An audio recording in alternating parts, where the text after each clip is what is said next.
नमस्कार, आदाब दोस्तों, आप देख रहे हैं प्रोग्राम गुफ्तगू और आप जानते हैं इस प्रोग्राम में हम आपकी मुलाकात हर हफ्ते किसी अजीम शख्सियत से कराते हैं। हमारा मुल्क एक मल्टी कल्चरल मुल्क है।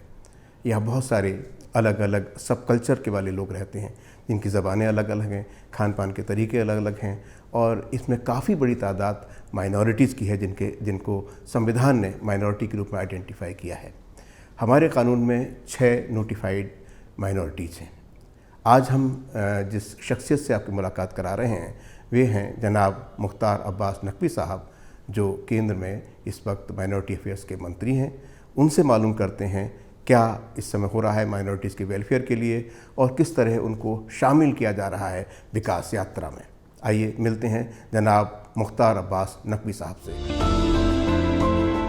अपनी बेशुमार तहजीबी पहचानों की वजह से हिंदुस्तान की मिसाल तरह तरह के फूलों से सजे गुलदस्ते से दी जाती है। मुल्क में मुख्तलिफ मजहबी पहचान रखने वालों की आबादी 20% से भी ज़्यादा है। इनमें से 6 अक़लियतों को कौमी दर्जा हासिल है।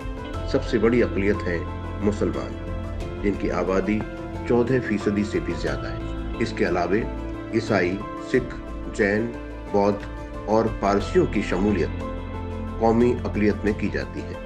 अक़लियतों की बेहतरी के लिए हुकूमत ने मखसूस इक़दामात किए हैं। इसके लिए एक अलग वजारत है जिसे मिनिस्ट्री ऑफ माइनॉरिटी अफेयर्स या अल्पसंख्यक मामलों का मंत्रालय कहा जाता है। इसी के मुखिया हैं जनाब मुख्तार अब्बास नकवी, जिन्हें काबीना के वजीर का दर्जा हासिल है। लोकसभा में उन्होंने उत्तर प्रदेश के रामपुर की नुमाइंदगी की है और फिलहाल वे राज्यसभा के सांसद हैं। उन्होंने मुल्क के हालात को केंद्र में रखकर कई किताबें लिखी हैं। उनकी निगहबानी में अक़लियतों की बेहतरी के लिए कई स्कीमें चलाई जा रही हैं। शुरुआत से अगर शुरू करें तो वहीं से देखें कि आपका जो सफ़रनामा है सियासत का, तकरीबन हमें तो 3 दशक लगभग हम मान के चलें, तो कहाँ से शुरुआत आपने कब की? देखिए, मैं तो जब जयप्रकाश नारायण जी का आंदोलन हुआ 74-75, तो वो एक पीक था जब सारे नौजवान उस समग्र क्रांति आंदोलन के हिस्सेदार भागीदार बन रहे थे। और मेरी उम्र तो 16 साल थी लगभग, और उस वक्त कॉलेज के दिनों में था, लेकिन उस आंदोलन में हम लोगों ने भी हिस्सेदारी भागीदारी की। और कहाँ थे आप तब? इलाहाबाद में। और मैं सबसे कम उम्र का व्यक्ति, कम मतलब और भी लोग रहे होंगे, लेकिन मैं 16 साल की उम्र में मुझे इमरजेंसी में जेल में जाना पड़ा। और एक उस तरह से सफ़र की शुरुआत हो गई, संघर्ष के साथ, लोगों के सरोकार के प्रति अपने को प्रतिबद्ध और अपने को जोड़ करके। और उसके बाद फिर लगातार सियासी सफ़र चलता रहा, सियासी भी चलता रहा, सामाजिक भी जो सरोकार लोगों के हुआ करते थे उसको लेकर के भी संघर्ष करना, लोगों के सरोकार के प्रति उसके समाधान के लिए काम हो सके उसके लिए काम करना, ये कोशिश होती रही। कई चुनाव भी लड़ना हुआ इसी दौरान, चुनाव जीते भी हारे भी, ये सारा कुछ अच्छा, उस दौर में और एक हद तक तो आज भी एक परसेप्शन ये बना हुआ है कि ये जो संघ या भारतीय जनता पार्टी आमतौर पे अक़लियतों के ख़िलाफ़ काम करने वाली पार्टी है। देखिए, परसेप्शन तो ये बात आपकी सही है कि परसेप्शन जो है वो बहुत पहले से बनाया गया था। और परसेप्शन तो तब बनाया गया था जब जनसंघ की कोई बहुत ज़्यादा पॉलिटिकल हैसियत नहीं हुआ करती थी, यानी पार्लियामेंट और असेंबलीज़ में ऐसा हुआ खड़ा कर दिया गया था जो जहनों में और दिलो दिमाग में उतर गया था। वो काफ़ी हद तक जो है वो कम हुआ है, लेकिन मैं नहीं मानता कि 100% कम हुआ है। धीरे धीरे जो है वो माहौल बदला। जो डेवलपमेंट विद डिग्निटी, सम्मान के साथ सशक्तिकरण और एम्पावरमेंट विदाउट अपीजमेंट, इस पॉलिसी को लेकर के और इसी कमिटमेंट को लेकर के मोदी जी की सरकार ने भी और अटल जी की सरकार ने भी काम किया। उस वक्त भी किसी ने ये नहीं कहा कि किसी तरह का डिस्क्रिमिनेशन किसी भी लेवल पे किया गया हो, या आज भी कोई ये नहीं कह सकता कि एजुकेशन है, एम्प्लॉयमेंट है और जो अपॉर्चुनिटीज़ हैं जो सबको मिल रही हैं वही है। उसी से ज़्यादा अपॉर्चुनिटी जो है वो जो कमज़ोर तबके हैं, जो पिछड़े तबके हैं, जो दलित हैं, जो अल्पसंख्यक हैं, उनको प्रायोरिटी के बेस पे दी जा रही है।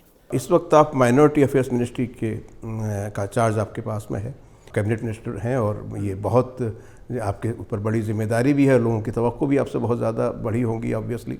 मसलन जब प्रधानमंत्री ने कहा सबका साथ सबका विकास हम लेके चलेंगे, बाद में सबका विश्वास, तो उस तरफ अगर हम ये देखना चाहें कि कितना कदम चल पाए या हमने उनका विश्वास हासिल किया नहीं किया, सबके विकास में सबकी शमूलियत रही ना रही, आप किस तरीके से? देखिए, पहली बात ये कि जब 2014 में नरेंद्र मोदी जी को देश ने जनादेश दिया और वो प्राइम मिनिस्टर बने, उस वक्त उन्होंने एक संकल्प लिया, सबका साथ सबका विकास। और ये संकल्प उन्होंने एकदम अचानक नहीं लिया था। 15 सालों तक गुजरात में वो मुख्यमंत्री के रूप में रहे और सबके साथ सबके विकास के ही संकल्प के साथ उन्होंने गुजरात में भी काम किया। सबका साथ सबका विकास के संकल्प के साथ 5 साल पूरा हुआ और उसके बाद फिर चुनाव होता है 2019 का। 2019 के चुनाव में जनता ने 2014 से ज़्यादा प्रचंड बहुमत दिया और उसके बाद मोदी जी ने कहा कि सबका साथ सबके विकास के साथ साथ हमें सबके विश्वास को भी हासिल करना है और उसके लिए हम उस वक्त भी काम कर रहे थे, अभी भी कर रहे हैं। ये हम सब जानते हैं कि इस दौर में यानी दूसरे चुनाव में ख़ास तौर पे अक़लियतों की तरफ से भी ज़्यादा सपोर्ट आपको आपकी पार्टी को मिली। अगर हम कुछ इंडाइसिस ले लें, फॉर एग्ज़ाम्पल जो तालीम का पैमाना है उसमें कुछ कदम बढ़े हों, अगर मसलन बच्चे तालीम जारी नहीं रख पाते थे, ड्रॉप आउट्स बहुत ज़्यादा थे, उसमें कुछ कमी आई या? देखिए, बहुत बड़ी कमी आई है, बहुत बड़ा रिवॉल्यूशन हुआ है। 2014 के बाद हमने एजुकेशन पर एम्प्लॉयमेंट यानी सेल्फ एम्प्लॉयमेंट और अदर एम्प्लॉयमेंट्स पे और ओवरऑल एम्पावरमेंट, इस पे हमने जो है वो फोकस दिया और उसमें जो है वीमेन एम्पावरमेंट को हमने प्रायोरिटी दी। उसमें ऑफ कोर्स स्कॉलरशिप एक बहुत इम्पॉर्टेंट, क्योंकि जो अल्पसंख्यक हैं, ख़ास तौर से मुस्लिम समाज के लोग हैं, उनमें गुर्बत है, आर्थिक रूप से कमज़ोर होते हैं और वो जो है वो एजुकेशन के फील्ड में जाने में भी, भेजने में भी वो उनके जो पेरेंट्स होते हैं वो डरते हैं कि भाई हम तो जो है ख़ुद जो रोज़ जो है थोड़ा बहुत कमाते हैं तो ये घर की दाल रोटी चलाते हैं, तो ये बच्चों पे कहाँ खर्च कमाने वाले हाथ हैं। हमारी मिनिस्ट्री अकेली है जो क्लास 1 से स्कॉलरशिप देती है। क्लास 1 बच्चा जाए क्लास 1 से लेकर के और up to graduation, post graduation, technical education, medical, जो भी करता है अगर, हमने उसको प्रायोरिटी दी और डीबीटी मॉड किया। हमने बिचौलियों को और बेईमानी को ख़त्म किया। मैंने पैसा डायरेक्ट उनके खाते में सीधे बच्चों के पास जाता था और उसका नतीजा हुआ कि लगभग 3.25 करोड़ से ज़्यादा स्कॉलरशिप हमने उस दौरान 5 सालों में दी लोगों को। जब आप इक़्तिदार में आए तब कितने लोगों को दी जाती थी? उससे उस वक्त जो है वो उस वक्त जो है वो पूरे, अगर आप 2014 से पहले की हिस्ट्री देखें तो टोटल जो है वो 1 करोड़ 22 लाख स्कॉलरशिप दी गई थी। यानी तकरीबन 4 गुना किया। 1 करोड़ 22 लाख, वो भी स्टूडेंट्स को नहीं दी गई थी। वो जो है वो पहले स्कूल जाती थी, स्कूल से फिर कहीं और जाती थी, फिर कहीं और जाती थी। अगर राजीव गांधी जी कहते थे ना कि अगर 100 रुपया यहाँ से जाता है तो 1 रुपया भी नहीं मिलता, तो उससे भी बुरा हाल था। अब जो है वो 100% जो है वो बच्चों तक ही जा रही है और बच्चे जो है उसका फ़ायदा हो कि एजुकेशनल एम्पावरमेंट में बच्चे बढ़े। बच्चियों का अगर आप ड्रॉप आउट रेट देखें तो उस वक्त 73-74% हुआ करता था 2014 से पहले। आज जो है वो 34%, 33%, 34% के इर्द गिर्द रह गया है, जो अभी भी हम ज़ीरो कर देंगे। अच्छा, एक आपने शुरुआत में कहा भी कि अगर उनको हम विकास की यात्रा में शामिल करना चाहते हैं तो उन्हें इज़्ज़त की ज़िंदगी हम मुहैया कर सकें, ये कोशिश हमारी रहनी चाहिए।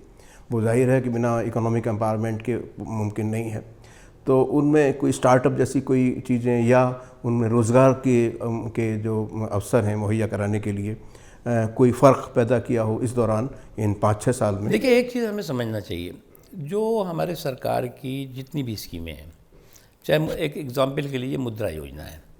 अब मुद्रा योजना जो है वो जो छोटे छोटे लोग इस काम करना चाहते हैं, अपने व्यापार करना चाहते हैं, प्रोडक्शन करना चाहते हैं, उनके लिए है।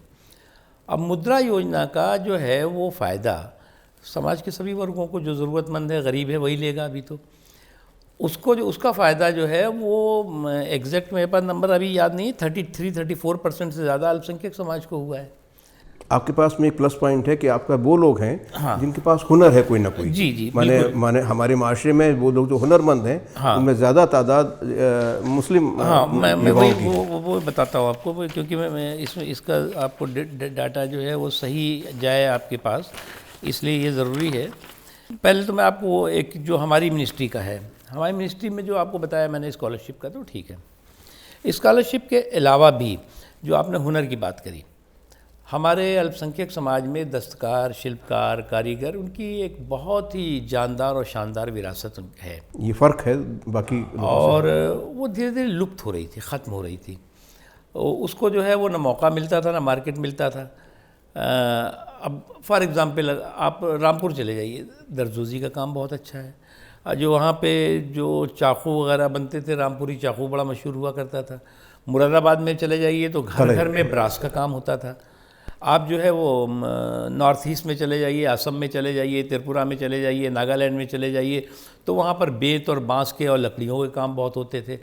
साउथ में आप केरला में चले जाइए, तमिलनाडु में चले जाइए, चंदन की लकड़ियों की जो खूबसूरत उनकी नक्शकारी होती है और काम होता है, वो अलग अलग होता है। मतलब कोई मुल्क का हिस्सा ऐसा नहीं है जिसमें अपने हुनर की जो है वो विरासत उसमें जो है वो भरपूर ना हो, लेकिन वो ख़त्म हो रही थी। हमने हुनर हाट के ज़रिए, उस्ताद कार्यक्रम के ज़रिए उस दस्तकारी शिल्पकारी की शानदार जानदार विरासत को मौका भी दिया, मार्केट भी दिया और प्रोत्साहन भी दिया, और जिसका नतीजा हुआ कि अभी तो हमने इसको शुरुआत की। इसको थोड़ा सा एलोवेट कर दीजिए, मार्केटिंग आप कैसे मुहैया करा सकते हैं? तो इसमें अभी तक हमने 5 लाख से ज़्यादा लोगों को रोज़गार से जोड़ा है। इसमें मार्केटिंग का क्या है कि हम इसको हुनर हाट के कार्यक्रम करते हैं, पूरे देश भर में होता है वो, और तमाम अच्छी जगहों पे होता है। तो वो हुनर हाट के कार्यक्रम में देश भर के दस्तकार शिल्पकार जो उनका प्रोडक्ट होता है, वो प्रोडक्ट को लेके आते हैं। जो वहाँ पर बिकता है तो वो बिकता ही है, लेकिन उनको लाखों करोड़ों रुपए के ऑर्डर्स देश विदेश से मिलते हैं। जो प्रधानमंत्री जी कहते हैं ना कि लोकल के प्रति वोकल और वोकल को ग्लोबल करना है, ये एक बहुत ही मजबूत प्लेटफार्म है लोकल को ग्लोबल करने का या लोकल के प्रति वोकल होने का। एक चीज़ जो हमारे आज के समाजशास्त्री कहते हैं, और बहुत सारी स्टडीज़ भी हुई, आपने देखा होगा, सच्चर आयोग की भी रिपोर्ट वगैरह थी, तो उसमें नौकरियां यानी रोज़गार में उनकी नुमाइंदगी मुसलसल कम होती गई आज़ादी के बाद ख़ास तौर पर। तो मसलन सरकारी नौकरियों में, अब चूँकि सरकारी नौकरियां सभी के लिए कम है, लेकिन फिर भी उनकी आबादी के प्रोपोर्शन में बहुत कम थी। इन 5-6 सालों में कुछ उनमें बढ़ोतरी हुई। देखिए, बहुत बढ़ोतरी हुई है। एक जब हम जो अभी सरकारी जो आंकड़ा है उसके हिसाब से लगभग 4.5% के इर्द गिर्द सरकारी नौकरियों में अल्पसंख्यकों की हिस्सेदारी भागीदारी थी। आज जो है वो 10% क्रॉस कर गई है, 10% से ज़्यादा हो गई है इन 6 सालों में। उसके अलावा एडमिनिस्ट्रेटिव सर्विसेज हैं। अब एडमिनिस्ट्रेटिव सर्विसेज में जो माइनॉरिटी कम्युनिटी की हिस्सेदारी भागीदारी थी वो ना के बराबर थी। अब 2017, 2018, 2019 एक ऐसा वर्ष गया है जिसमें कि यूपीएससी है या जो और भी एडमिनिस्ट्रेटिव सर्विसेज हैं, उसमें बहुत बड़ी तादाद में माइनॉरिटी कम्युनिटी के नौजवान लड़के लड़कियों ने चुने गए हैं। एग्ज़ाम तो देते ही थे, चुने गए हैं। ये जो है वो विदाउट डिस्क्रिमिनेशन जो एक माहौल है, बिना भेदभाव वाला माहौल, उसका नतीजा है। एक कभी 151 चुने जा रहे हैं, कभी 155 चुने जा रहे हैं, 58, 57, 59 चुने गए इस बार। तो ये लगातार जो है ये बढ़ोतरी हुई है, और ये जो है वो किसी सरकार हमारी वजह से नहीं हुई है, ये उनके अंदर काबिलियत थी, उनके अंदर वो एलिजिबल थे, बट उनको जो है वो डिस्क्रिमिनेशन के मारे हुए थे उस समय जो लोग अपने आप को सेकुलरिज्म का सियासी सूरमा। आपको लगता है ये सारे कदम, जैसे आपने बताया कि जब आप लोन देते हैं उसमें एक पारदर्शिता है, ड्रॉप आउट्स के जो रेट कम हुआ, ये एक स्टैटिस्टिक बहुत सॉलिड है, और भी जो कदम उठाए गए हैं ये मैसेज देने में जाहिर है कि कामयाब होंगे आप इस बहाने कि भाई जो अक़लियत हैं उनका यकीन आपको मिले, उनकी ये एक उनको भरोसा। देखिए, एक हमारी बात समझ लीजिए आप, हमारा मोदी जी का या हमारी सरकार का विकास का मसौदा वोट का सौदा नहीं है। हम जो है वो विकास के मसौदे के साथ वोट के सौदे को नहीं देखते। वो बार बार और अगर विकास के मसौदे के साथ जिस दिन हम वोट के सौदे को देखने लगेंगे, उस दिन हम डेवलपमेंट विदाउट डिस्क्रिमिनेशन की बात सोच ही नहीं पाएंगे। उस दिन हम एम्पावरमेंट विदाउट अपीजमेंट कह ही नहीं पाएंगे। हम उस दिन जो है वो सम्मान के साथ सशक्तिकरण का सपना देख ही नहीं पाएंगे। ठीक है, वोट अपनी जगह है। प्रधानमंत्री जी ने जब 2019 में चुनाव में जब जनता ने ज़्यादा जनादेश दिया तो उन्होंने पार्लियामेंट के सेंट्रल हॉल में क्या कहा था कि जिसने वोट हमें दिया वो भी हमारा है, जिसने वोट हमें नहीं दिया वो भी हमारा है। और हमें जो है उस जो लोग हमसे दूर हैं उस छल में छेद करना है। तो उस छल में छेद करने के लिए हम ये नहीं सोचते कि हम छेद कर रहे हैं, हमने स्कॉलरशिप दी है, हमने रोज़गार दिया है, हम एम्प्लॉयमेंट दे रहे हैं, या हम जो है वो और एम्पावरमेंट कर रहे हैं तो हमें वो वोट मिल जाएगा। ज़रूरी नहीं है भाई। ऐसा नहीं कि पूरे देश, इतना बड़ा देश है, 135 करोड़ का देश, हम सब थोड़ी हमको वोट दे देते हैं। लेकिन हम जब विकास की बात करते हैं तो हम 135 करोड़ लोगों की बात करते हैं। हम ये नहीं कहते कि जी हमें जो है ये केवल 40 करोड़ 45 करोड़ जिन्होंने वोट दिया है इनके लिए हम विकास करेंगे। ऐसा नहीं हो सकता, इम्पॉसिबल है। आप ये भी देखिए कि जब आपने उनके यानी ट्रिपल तलाक का कानून पास किया, उसके बाद काफ़ी मुस्लिम महिलाओं ने वो आगे बढ़ के आई, उन्होंने इसकी तारीफ़ की। आपने हज उनकी सब्सिडी को ख़त्म किया तो आमतौर पर मुसलमानों ने उसका स्वागत किया, तो यानी एक सिला भी आपको अगर एक देखिए, हज सब्सिडी तो एक छल था और एक बेईमानी थी मुसलमानों के साथ। उनको कुछ मिलता नहीं था, गालियाँ बहुत मिलती थी। हज सब्सिडी ख़त्म होने के बाद भी हज महंगा क्यों नहीं हुआ भैया, बल्कि सस्ता हो गया हमारे टाइम में। यानी कि हज सब्सिडी जो है वो एक तरह से बहुत बड़ा धोखा था और बेवकूफ़ बना करके कि हम तो तुम्हें सब्सिडी दे रहे हैं, अगर हम सब्सिडी बंद कर देंगे तो तुम हज नहीं जा पाओगे, डराए रहते थे। हमने सब्सिडी बंद भी कर दी और सस्ता भी कर दिया। और अब तक हिंदुस्तान की हिस्ट्री में सबसे ज़्यादा 2 लाख से ज़्यादा हज यात्री पिछली बार गए, बग़ैर महरम भी और हज यात्रा पर औरतें गईं। 3 तलाक की बात की, ऑफ कोर्स 3 तलाक एक बहुत ही कुप्रथा थी, कुरीति थी, क्रिमिनल एक्ट था जिसे ख़त्म होना ही चाहिए था। हालांकि ये ख़त्म चाहते तो 85-86 में जब राजीव गांधी जी के पास प्रचंड बहुमत था लोकसभा में, उसमें हो सकता था, कर सकते। लेकिन उस वक्त जो है वो इस कुरीति को, कुप्रथा को, क्रिमिनल एक्ट को ख़त्म करने के बजाय उसको जो है वो सियासी पैटर्नेज, पॉलिटिकल पैटर्नेज दिया गया। मोदी जी ने आने के बाद उसको ख़त्म किया और उसका जो है नतीजा ये हुआ कि आपके कार्यक्रम में मेरे पास जो अभी तक रिपोर्ट आई है वो बताना बहुत ज़रूरी है कि जब 2019 में, अगस्त 2019 में ये कानून बना, इससे पहले जो ट्रिपल तलाक के केसेस थे, हीनियस क्राइम के केसेस, वो उत्तर प्रदेश में, यानी ये मैं बात बता रहा हूँ जब 1995 तक की डिटेल आई है हम लोगों के पास, उत्तर प्रदेश में 63,400 था, आज कितना है 281 ओनली। बिहार में 38,117 था, आज कितना है 49। मैं आपको फर्स्ट टाइम ये बता रहा हूँ, ये बहुत इंपॉर्टेंट।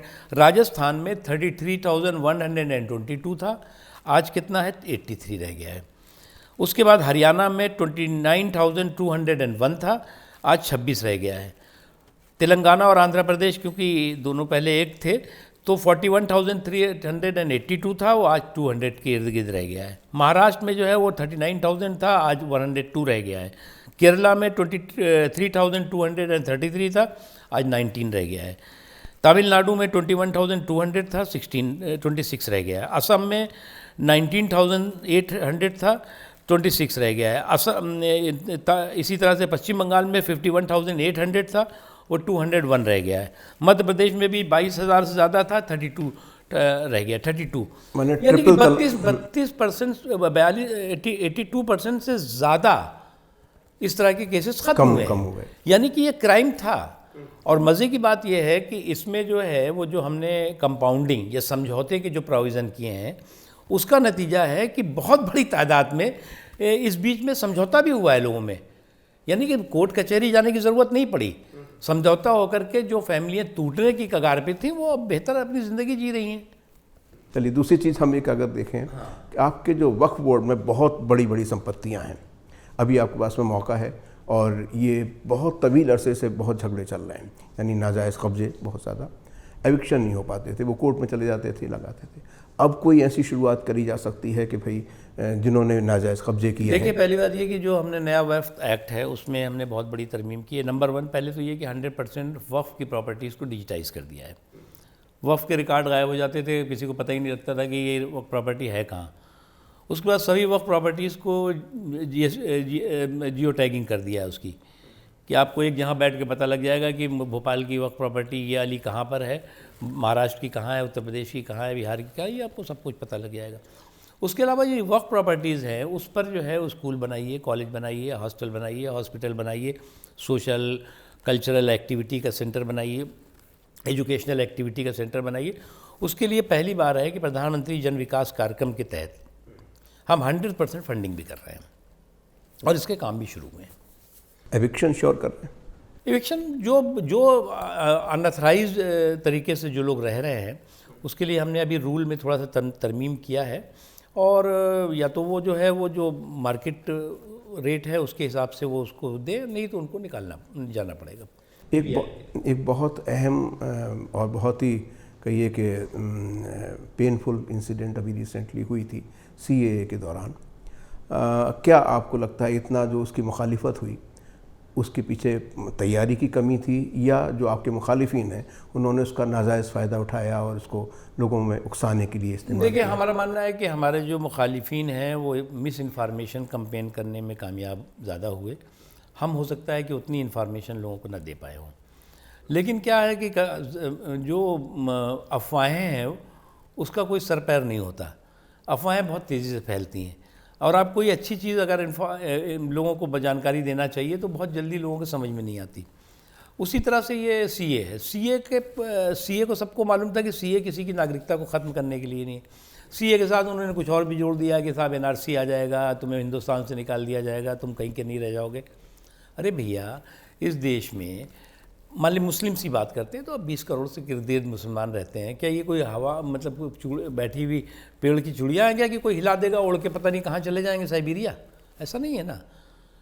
वो देश के ही हैं, देश के नागरिक हैं, उनकी नागरिकता के जो अधिकार हैं वो सुरक्षित हैं। CA जो है वो 3 और देश हैं उनके जो पीड़ित प्रताड़ित लोग हैं उनके लिए था, और ये कोई हमारे टाइम में नहीं है। CA की जो व्यवस्था थी वो पहले भी थी। पहले भी तमाम ऐसे देश हैं जहाँ पर जो पीड़ित प्रताड़ित थी उनको नागरिकता देने की व्यवस्था की गई, और अभी भी जो नागरिकता दी गई है उसमें बहुत बड़े पैमाने पे, इससे पहले जो है बहुत बड़े पैमाने पे हमारी सरकार में लगभग 700-800 ऐसे हैं जो मुस्लिम समाज के लोग हैं, पाकिस्तान के हैं, बांग्लादेश के हैं, अफगानिस्तान के हैं, जो हिंदुस्तान में जिनको नागरिकता दी गई है मुसलमानों को। पिछले साल 5 अगस्त में एक और बड़ा काम सरकार ने किया, 370 को ख़त्म किया। चूँकि श्रीनगर वैली ख़ास तौर पे वहाँ एक मुस्लिम डोमिनेटेड एरिया है, आपकी ज़िम्मेदारी बड़ी होगी उन लोगों की शमूलियत हो, उनमें जो गुस्सा है या एलिनेशन की फीलिंग है वो कम हो, उस तरफ क्या कदम उठाए गए? देखिए, 370 ख़त्म होने के बाद जम्मू कश्मीर, लेह या करगिल की 370 से ज़्यादा समस्याओं का समाधान की दिशा साफ़ हुई है, रास्ता साफ़ हुआ है।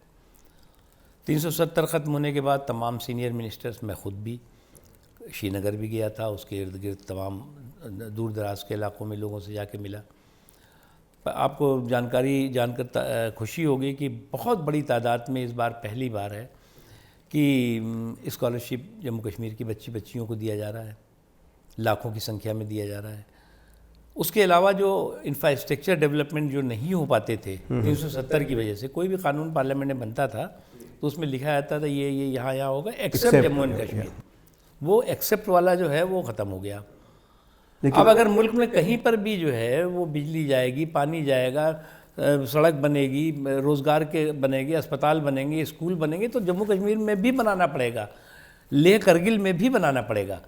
और वो एक हुआ है। और मैं मानता हूँ बाय एंड लार्ज जो अलगाववादी थे, जिस तरह से अलगाववादी इस माहौल को अपने जो मफाद था, निजी मफाद था, उसके लिए एक्सप्लाइट करने की कोशिश करते थे, वो आइसोलेट हुए हैं। चलिए, बहुत अच्छा आपका। लेकिन अब प्रोग्राम के आखिर में हम लोग हैं, आपका जो एक बहुत एक अहम आपके व्यक्तित्व का पहलू है, एक लेखक के रूप में आपने जो माशरे को कई बार अपनी नज़र से देखा है और किताबों में अपनी उसका उल्लेख किया है, उनके बारे में थोड़ा सा बताइए हमारे नाज़रीन को कि ये जो आपकी किताब है उनका किस क्रम से? देखिए, मुझे लिखने पढ़ने का शुरू से बहुत शौक़ रहा है, एक मेरा जुनून भी रहा है, इसे कह सकते हैं। मैंने इस बीच में कई लेख लिखे, कई और चीज़ें भी, जैसे सामाजिक है, सरोकार से, कल्चरल जो सरोकार है उससे जुड़ी हुई चीज़ें लिखी, लेकिन मैंने इस दौरान 4-5 किताबें भी लिखी हैं। उससे पहले आपने वैशाली देखी, दंगा देखी, अभी रिसेंटली हमारी जो है वो बलवा आई है, और बलवे के साथ जो है वो एक राजलीला है, और उसके बाद एक अभी रिसेंट शायद आने वाली है वो साइबर सुपारी। साइबर सुपारी, हाँ, तो ये जो है एकदम अभी ये क्या फिक्शन है? फिक्शन है। और राय साइबर सुपारी तो आज इन 4-5 किताबों में फिक्शन कौन कौन सी है? ये सभी फिक्शन है। अच्छा, ये सभी फिक्शन है। फिक्शन है लेकिन हकीकत जैसी दिखेगी आपको। बलवा तो लोग कहते हैं कि साहब आपने तो लगता है कि दिल्ली में जो हुआ है, यहाँ जो हुआ उसको, या ये मुल्क में जो दंगे हो रहे हैं उसको, लेकिन ये जो साइबर सुपारी है इसमें जो आज की दौरान जो है वो सोशल मीडिया का जिस तरह से मिसयूज़ हो रहा है, सोशल मीडिया जो एंटी सोशल प्लेटफॉर्म बना हुआ है, किस तरह से हैकिंग होती है, किस तरह से जो है वो इस साइबर जो क्रिमिनल का सिंडिकेट है वो किस तरह से नेशनल इंटरनेशनल जो मतलब सिक्योरिटी के लिए लोगों के जो डेटा है, पर्सनल डेटा है, हाँ, उनका मिसयूज़ करते हैं, सिक्योरिटी के लिए और सेफ्टी के लिए कितनी ख़तरनाक साजिशें करता है, किस तरह से, चाहे वो बिज़नेस हाउसेज हों, चाहे पॉलिटिकल लोग हों, चाहे कॉमन लोग हों, वो किस तरह से अफेक्ट करते हैं उनको, ये बहुत अच्छी तरह से उस पर आपने ये भी शामिल किया कि नहीं, ये जो साइबर फैक्ट है यानी सोशल मीडिया है, ये चुनावों को किस कदर प्रभावित करता है? बहुत मज़ेदार है, अब देखिएगा, पढ़िएगा तो आपको अच्छा लगेगा। वो मतलब चुनाव में तो कैसे होता है और क्या क्या होता है वो सब उसमें, और ये सिर्फ हिंदुस्तान में नहीं है, अगर आप ब्रिटेन में देखिए, यूरोप में देखिए, अमेरिका में देखिए, पूरी दुनिया में है। उसमें चुनाव में को कैसे ये इफ़ेक्ट करता है, किस तरह से कम्युनल दंगों को जो है वो अगर उसमें कोई चिंगारी है तो उसको आग कैसे बनाता है, कैसे जो है वो किसी